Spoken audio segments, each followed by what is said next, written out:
Uruguay wasn't originally on our itinerary, but it's a quick ferry ride from Buenos Aires and doesn't require a visa to visit. More importantly, because it's one of the safest countries in South America, is a popular retirement spot due to its healthcare, and has a high quality of living, we decided to spend 2 weeks here and check it out. At the end of this video, we'll break down all our costs.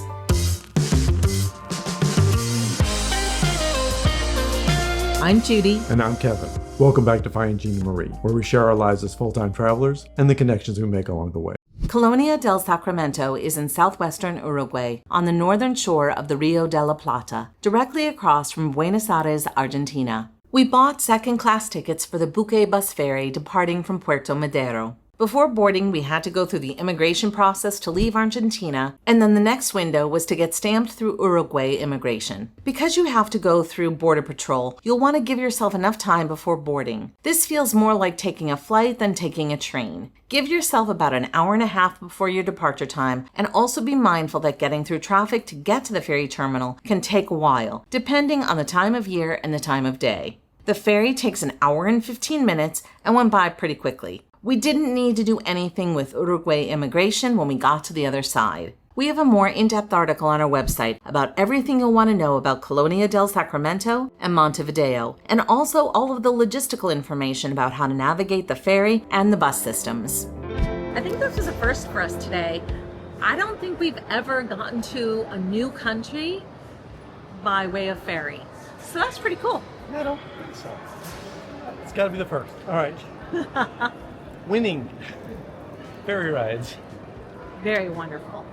Colonia del Sacramento is a port town that was founded by the Portuguese in 1680. It didn't take long for the Spanish forces to take control of it, and since then the town has changed hands several times over the years. Recognized as a UNESCO World Heritage Site, it's a testament to its unique combination of Portuguese, Spanish, and post-colonial architectural styles. We decided to spend a week here, but it won't take you that much time to cover everything you'll want to see and do. Although there's a strong Portuguese influence in Colonia, there's also a lot of Italian immigrants here, so we had a good amount of Italian food, including at Napo, right across the street from our accommodations. As we were heading back from dinner on the first Sunday of the month, we were drawn to the drumming of the local candombe group practicing their music and dance, which originated with the descendants of African slaves in Uruguay, who continue to actively advocate for recognition and equality.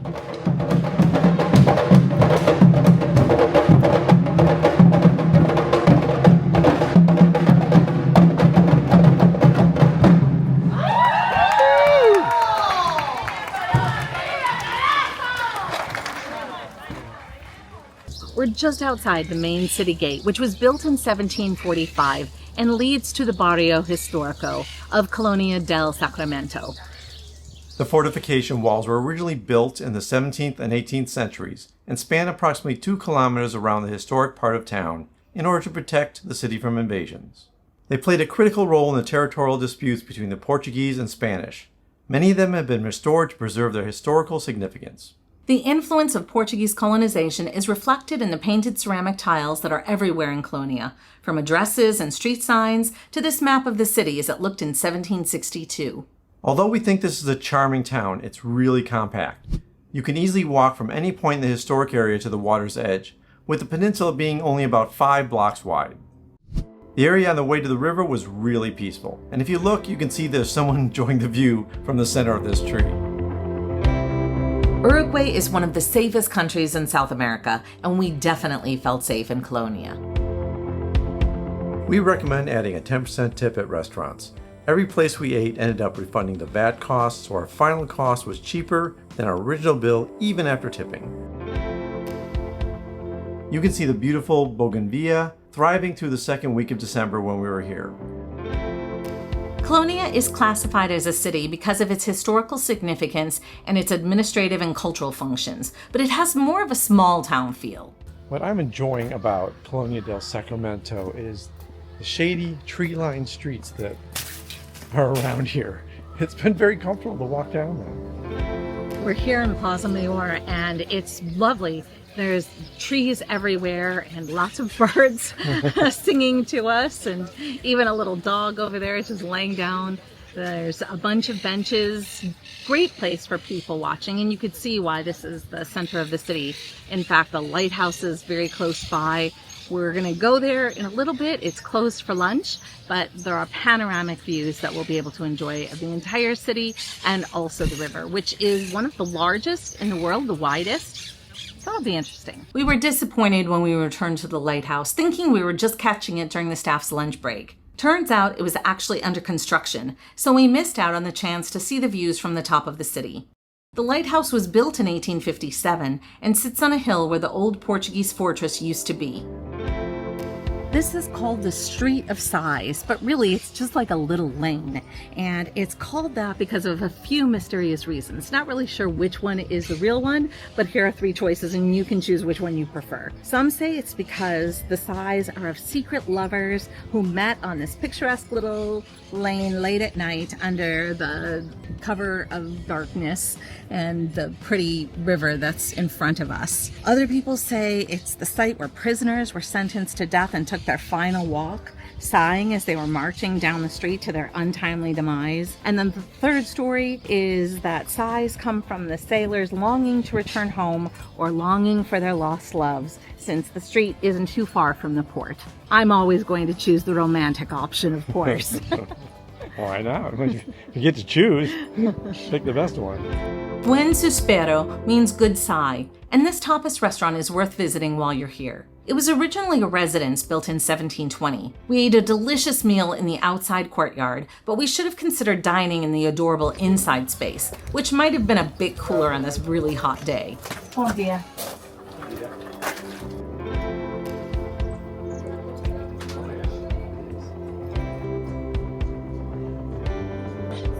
So this restaurant has been around in a house from the 1720s, which I think is super cool. And everything is locally sourced. I went ahead and got the ravioli with bechamel sauce, and the drizzle of oil is Uruguayan olive oil. So Local. yes, looking forward to tasting that, which we did have at one of the restaurants we went to earlier in the week as well. But I love the fresh herbs. Burn your mouth? Too hot. Rookie mistake. I can't believe we did this. But really, really tasty. Wow. Looks very rich. It is rich, but there aren't too many, and it tastes really good. Well seasoned, very well seasoned. It's probably the hottest day we've had here in Colonia del Sacramento. Yes, we've been wearing winter clothes for a lot of the days.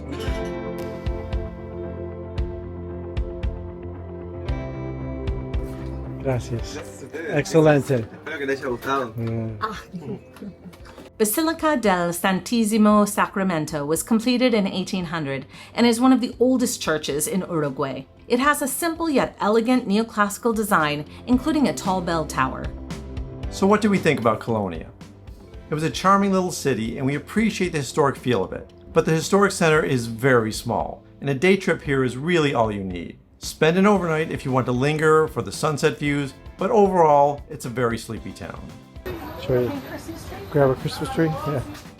Check out our website for all the places we ate in Colonia. Let's head to Montevideo next. We hopped on a COT bus heading east to Montevideo, the capital of Uruguay. It took just under 3 hours to get here. There's a bathroom on the bus if you need it, which is a nice convenience. So we're excited to be here in Montevideo. We took a bus from Colonia del Sacramento, which was pretty easy and painless, which is always a win. And the bus was on time, so no problems at all, really. Yeah, I think the downside is this is a busier city, but we're only going to be here for 6 days. And we have a 3 a.m. departure when we finally do head out. So that's going to be early. But I think overall we're super excited to see one more city in Uruguay before we head out to Brazil. A little bit of fast travel here. Not our favorite, but we'll make the most of it. After arriving at the bus terminal, we took an Uber to our accommodations. We weren't really sure what to think about the city as we were driving through it. It seemed like a fairly nondescript place, but the location of our Airbnb was great, near Plaza Constitucion, and Old Town. Besides being the capital, Montevideo is the largest city in Uruguay, and to enjoy it at its best, staying in the right location makes a huge difference. On the weekend while we were there, Plaza Constitucion had local artisans and craftspeople selling an assortment of items, including what looked like a small flea market. This plaza feels like the heart and soul of Old Town. We always enjoy beautiful architecture, and Metropolitan Cathedral features neoclassical elements including a grand facade, domes, and twin bell towers. As we headed towards the port at the other end of the Old Town, we enjoyed the lively tunes of various street musicians, including this talented saxophonist. If you've been to Colonia or Montevideo, or any other part of Uruguay, we would love to hear your opinion about it.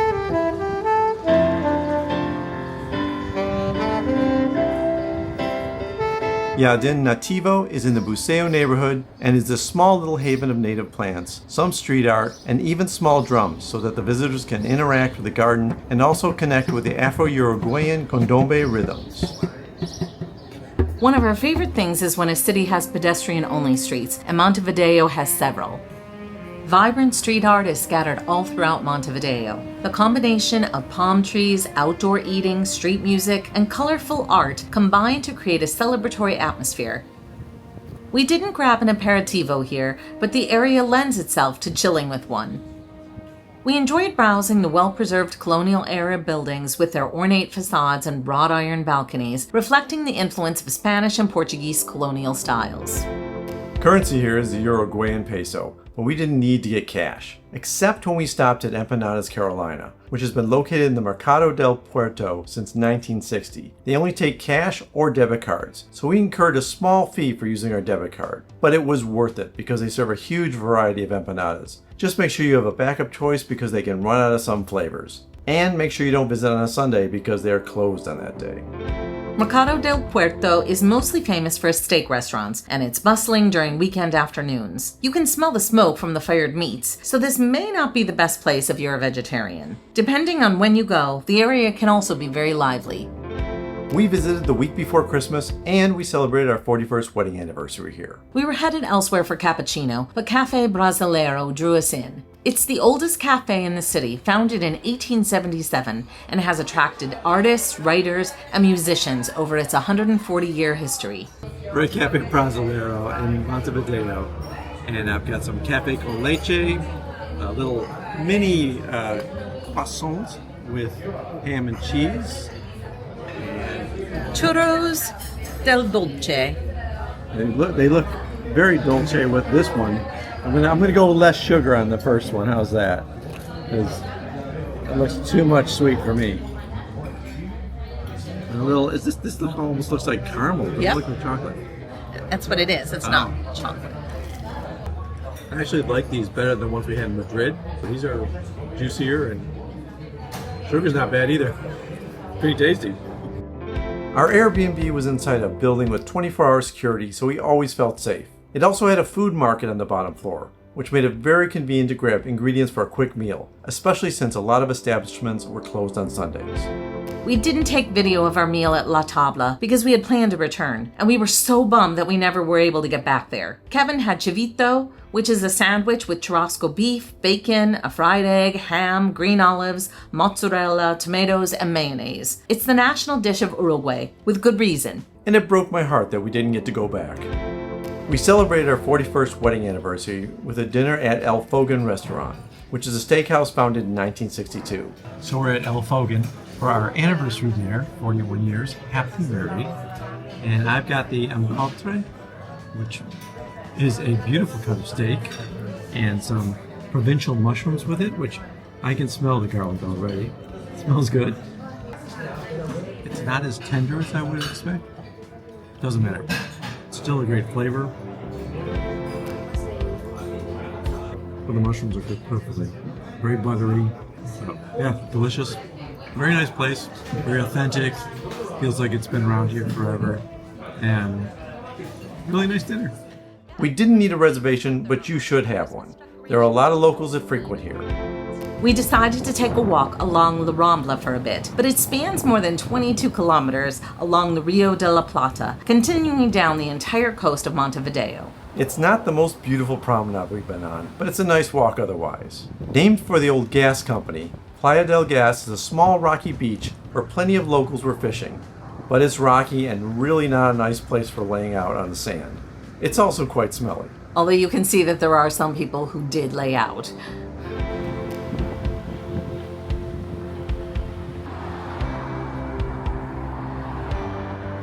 Towering over Plaza Independencia, the main square of Montevideo, is Palacio Salvo. This Italian Gothic and Art Deco building was designed to be a 27-story luxury hotel in 1928, but it ended up becoming a mix of private residences and offices. It houses a music studio, a radio station, the Uruguayan Tango Museum, and a cinema.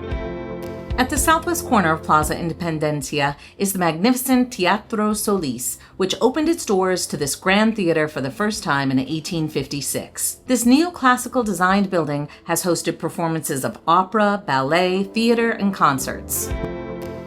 The significant portions of Montevideo's fortification walls that were built in the late 18th century have been dismantled due to the city's expansion and modernization, but the beautiful architecture of the gateway of the citadel remains.